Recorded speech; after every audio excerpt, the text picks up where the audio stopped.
Welcome to Game Soup. It's a game design podcast where we throw ideas in a pot and see what's cooking. I'm Chloe Montgomery and I'm joined by your Mork Smorgasborg. Kayla Dice. I was talking with friend of the pod, Joe Winter, yesterday because it's her birthday.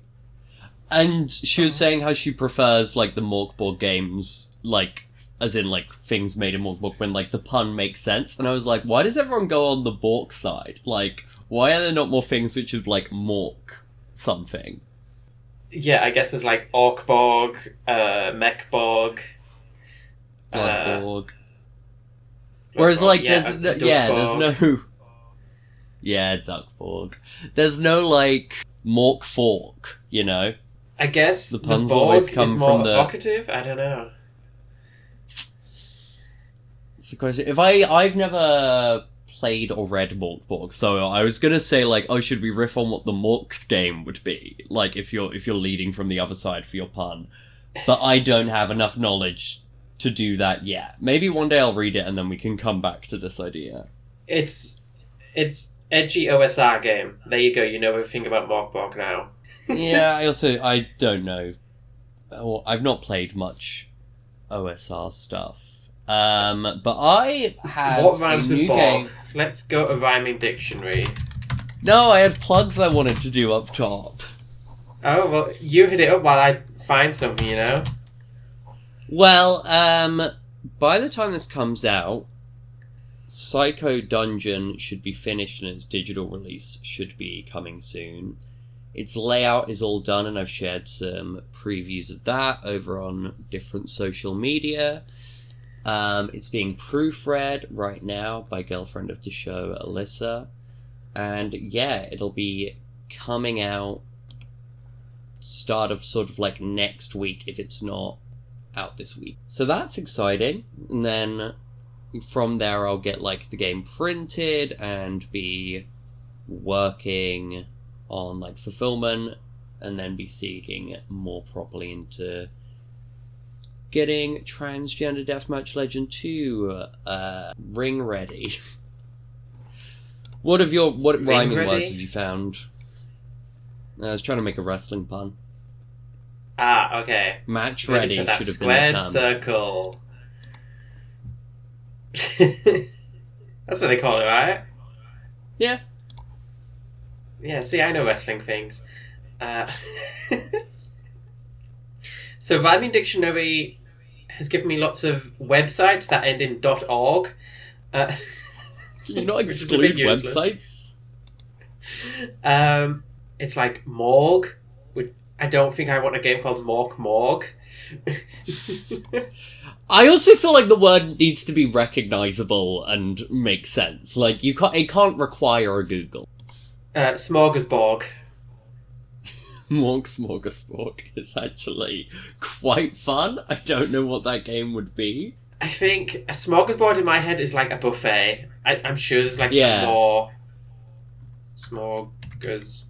It's impossible. Yeah, a range of open sandwiches and delicacies.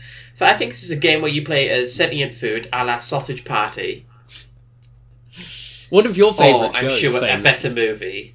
Or you're the Pickle Rick from your favourite show. Yeah, you play as a series of Pickle Ricks. And sorry, I want to circle back. What are you talking about? Sausage Party is both a movie and I've never seen it. Yeah, I was being mean. There is a TV show of it though, is why I got confused. Oh, okay, fair enough.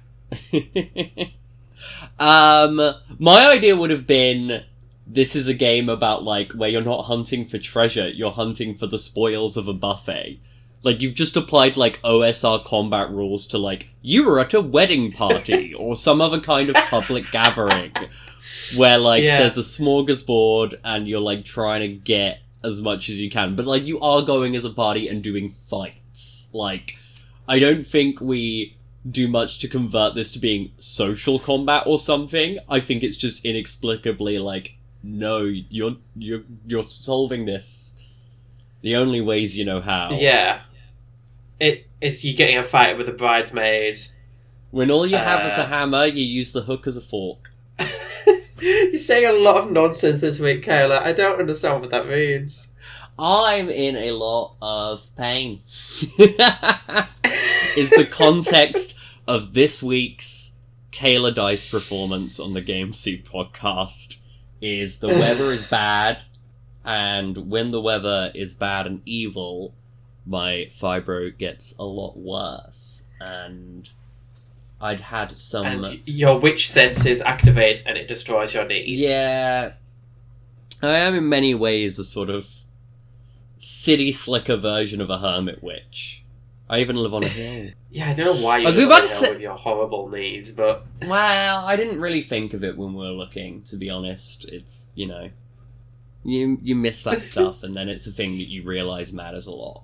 Or at least I don't have to grapple with, like, that massive bike in the hallway. That's going to make dragging me much easier this year. Yay. I was going to say we should make... what is the game of my joke about being, like, a city slicker form of a hermit witch? And then I'm like, that's Ritual Magic for Besties. I already made that game.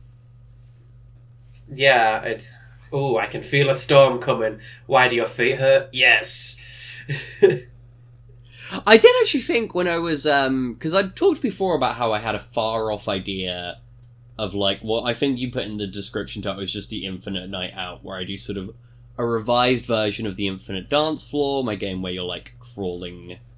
It's not a crawl, actually, at all, where you're trying to escape a looping infinite nightclub that is trying to keep you trapped there. Like, update that a bit and, like, bundle it with some other games that explore similar or different things. And I was kind of refining that idea recently, and I was like, oh, actually, because it was I at Tabletop Scotland described the Ritual Magic for Besties and Infinite Dance Floor a few times to people as it's the night in and night out version for, like, a similar cast of characters. Yeah. So I was like, oh, maybe I bundle these things in, and it's in a lot of the sort of social magical realism, you know, loosely urban fantasy thing I've done in settings before, and maybe just make a whole game, a whole, like, anthology focused on, yeah, different game experiences like that. I don't have more to go on that, because that is a way more far-off idea. Like, I have other things in the pipeline, that's just me thinking very hard, far ahead in terms of, would that be... Yeah. Is there a third game that you have for this bundle in your head?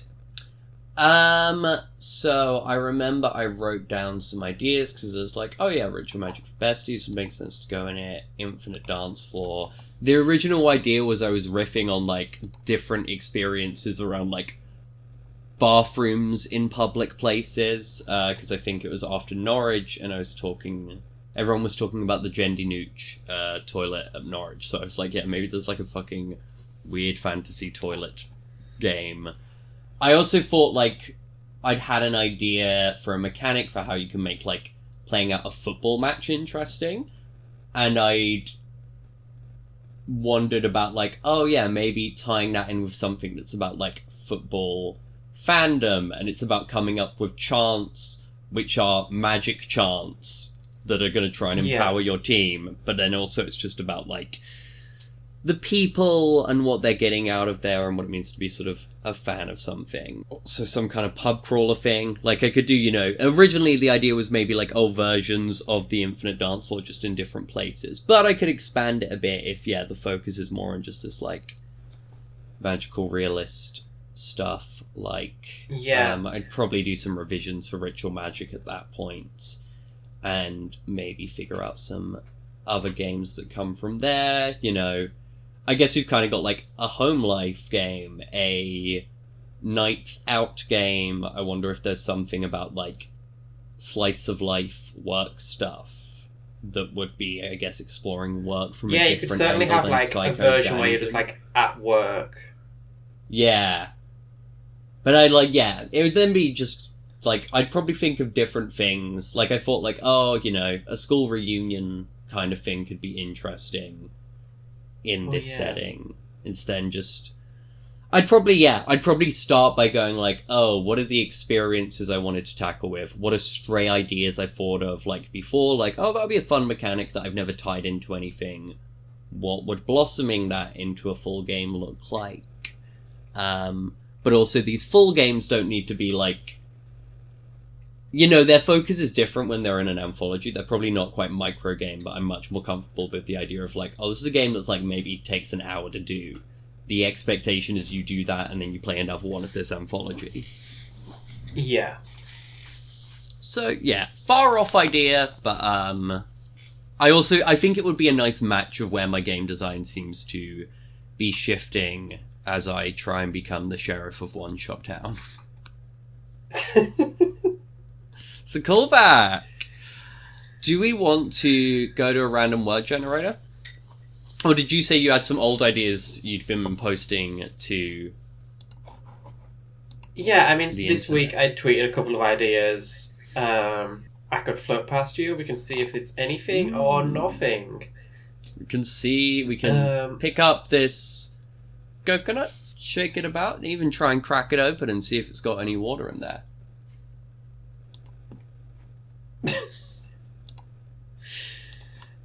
So, a game where you are werewolves and there is a supermoon of a blue moon or some weird moon phenomena. That's all the tweet says. But that makes sense. What do you like werewolves? I've never really engaged with any werewolf media, I'm not gonna lie. The only werewolf stuff I've ever thought about is the Magic the Gathering werewolves from Innistrad. I remember I did once try and think of a werewolf game. I think the idea was it was going to be like werewolf. It was just like a werewolf life path thing that was also going to be a hex flower, and you were going to be making like a sort of like chart of relationships between characters. And I couldn't figure it out, and at the time I think I jokingly tweeted, feel like I'm the only trans person without an interesting take on werewolves' sad face or something. It's about transforming into an animalistic true version of yourself or something, I don't know. Yeah. I think like then I really like the take I did come up with years later for werewolves in Psycho Dungeon, where they're the whole I was gonna say you have werewolves like, in Psycho Dungeon. Yeah, it's there the like push and pull between like, you know, the human and the wolf. It kind of becomes a metaphor for like a person and a body, and I didn't start out writing it, but I definitely played into it as I realized it was a lot of metaphor for chronic pain. Yeah. I feel like this, if you're all a group of werewolves, this is presumably about, like, the connections between wolves. Though I would say that, given my proclivities as a game designer. Yeah, I mean, at this point, I would probably just play Bite Marks by Becky Aniston. Which is a game about werewolf pack dynamics. But I think, if it's a supermoon or something, I'm thinking, like, what does the supermoon do to the werewolves? Does it give them superpowers? Or maybe it's like a third level of transformation. Like a werewolf is a human who transforms into a wolf at the full moon, and on the supermoon they transform into I don't necessarily know what then, but I'm like... Because I'm like, wolf is kind of the biggest form of... What is one step past wolf? Yeah. Yeah, it's like if you are a were-dog and it's the supermoon, the were-dogs become wolves, that makes total sense. Or if you're a were-cat and it's like, oh yeah man, were-tiger now. But here it's like, I don't know, is there any kind of extinct A wolf animal? is already the kind of the peak of that. It's like... Yeah. A coyote? No, that's a worse wolf. Yeah, so that's why I'm like, is there an extinct, like, mega wolf or something? Do you become fucking kaijus? Kaiju werewolf? I kind of like this. You turn into giant like, anime monsters, and it's about... What do werewolves do on a full moon? They just hunt people, right? That's the thing, like, because werewolf stuff can be very different, but I feel it does have a lot less...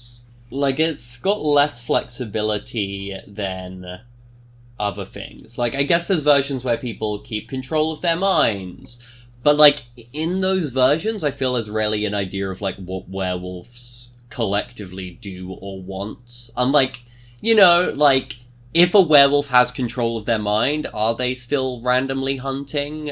I feel like that's not touched. I guess a lot of the classic werewolf stories are sort of, it's about control and self-control. Yeah. Which I guess... It's like you lose yourself to the wolf, right?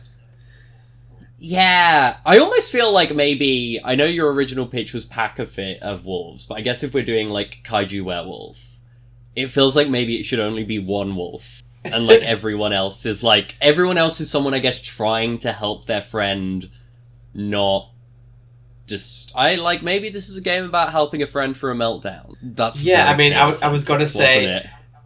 You all play together as one super wolf, who one person plays like the human side, and then one of you is like the wolf side, and one of you is like you're all these different instincts, like inside out, fighting each other.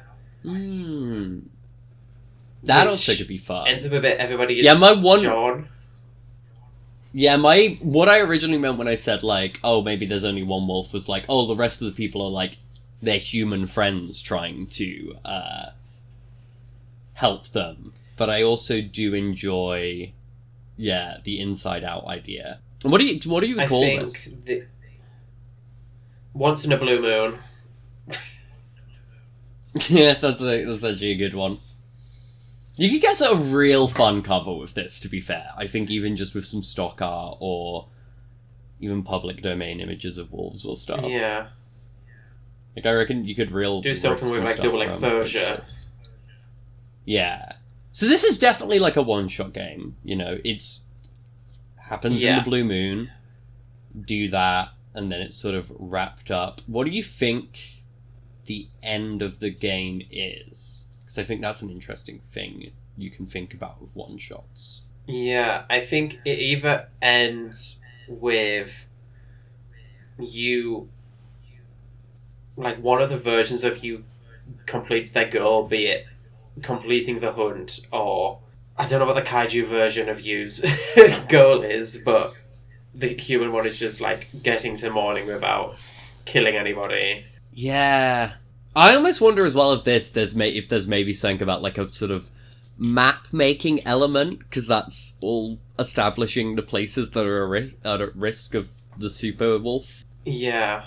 I feel this could be a game with a lot of different stages. Like, you know, the building the city or town or whatever. Yeah. Having an individual, like, hunt scene, and maybe you alternate that with different kinds of scenes, focusing on, like, smaller characters, or, like, interior scenes, focusing on that. And I guess maybe this scene structure... which I think maybe there's, like, choices of scenes. Maybe it's a bit almost like Anyone Can Wear the Mask or stuff, where, like, card types dictate what kind of scenes you're getting. But, like... yeah. And then I think the idea is, like, that limited number of scenes is the period of the supermoon before it goes down, and then you get your sort of epilogue. You get, like, one scene an hour or something. Yeah. This compels me. Maybe we'll work on it in the future. Do you want to plan what we're gonna do for... is it next week already? I think so, yeah. So, like, next week is episode 50 of Soup, which is crazy. But our plan is we're going to do a little live stream, I think. Yeah? When am I in work? My phone's dead, so I don't know. But at some point next week, probably Wednesday, because that's when we're recording today, so we'll do it next Wednesday. We'll do a little live stream, and we'll design some games live on air. Yeah! You had talked before about doing a one-pager. Yeah. Is the aim of the stream we write the games? Like, they are done games? We write the whole game, yeah. Okay. Because I didn't know whether the idea was you're going to do loads of one-pagers or not. I'm like, actually, maybe we're just doing one. Do you want to dust off an old idea and try and get the one-pager version, or do we want to do no prep, no pre-planning? I think we could certainly have a on look the show. We could have a look through the old ones for inspiration, but I think in an ideal world, we start the thing with nothing, and then 3-4 hours later Yeah. we have a full game that we just put straight up. Yeah. Sorry, there's going to be an awkward cut there. Yeah, no, that makes sense. I'm down with that. I feel like we should go like classic Game Soup, because we've not gone to the random word generator much lately, which I think is fine. I think it shows we're sort of more in the flow of ideas. But I do feel for this we should be at the whims of it again. Yes. We go back to the classics. We maybe even put a thing up on Twitter asking for words. Yeah. So look forward to that next week. Where can people keep an eye out for that, Chloe? I think it'll be on our YouTube. It'll be link in the description, but I think it's just, let me go on YouTube. YouTube. Leading all this in, entertain yourselves. You could easily cut it. Oh, absolutely, but I don't. This throws Yes, off our dynamic. I'm the one with the sort of tense distrust of the audience. You're the nice one. Is this true? It's youtube.com/@GameSuperPod. It'll be in the description, so don't worry about it. But yeah, next Wednesday, which is the 2nd of October, Game Soup 50. Yeah. Keep an eye, I guess, on any of our social medias. I'm different things everywhere, so just go to like ratwave.uk and you can find everything from there. But Chloe's like Plumtree Chloe, wherever she is, mostly. So Yeah, I'm organised. yeah, I have like the same branding. Like you were always going to search for Ratwave Gamehouse or Kayla Dice. It's just like on Blue Sky, I got just Ratwave. That was a good get, but like other places, it has to be like the whole name with some asterisks. Not asterisks, underscores. Thank you for listening to Game Soup. Thank you, underscore, for listening, underscore.